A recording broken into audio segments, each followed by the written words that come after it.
क्या कह जाए पांजिया गोटे मैंने आज 300 वर्ष पूर्वे आम पृथ्वी माने स्थलभाग माने गोटे जगह थिला जलभाग आउ गोटे भाग थिला स्थलभाग को आम पांजिया कहते पांजिया को दुई भाग व्यक्त कराई पहला दुई भाग माने उत्तर पटे जोटा था कौन कह होता उत्तर पटे जोड़े थिला तो कहते आंगार लैंड लरेसिया आंगार लैंड आ दक्षिण जोड़े थिला कौन गंडुआना लैंड। अच्छा आंगार लैंड रो शॉर्टकट फार्मूला मते को आंगार लैंड रो शॉर्टकट फार्मूला होची हे एच ई हे होची हे ए जी शॉर्टकट फार्मूला होची हे एजी। अच्छा कोदा फुल फॉर्म को हे एजी फुल फॉर्म होची एच रे होची हिमालय हिमालय उत्तर एशिया रो अंचल। हां हिमालय उत्तर एशिया रो अंचल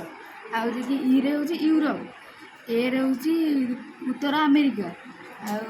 जी रे होची ग्रीनलैंड। तापरे गंडवाल लैंड का कह जाए दक्षिण जो आम जो भागटा देले ताऊ कह जाए गंडुआना कहार दक्षिण भाग को जो फंजाई पंजाई ना पांजिया पांजिया हां सर्कुट हां पांजिया रो आमरो जो थिला कोन गंडवाल लैंड रो शॉर्टकट फार्मूला कोन थिला 5AMI 5AMI 5A रो फुल फॉर्म कोन रहला हमरो दक्षिण अमेरिका तापर ऑस्ट्रेलिया आरब आटलांटिका अंटार्कटिका सेटा आटलांटिका और अफ्रीका तापर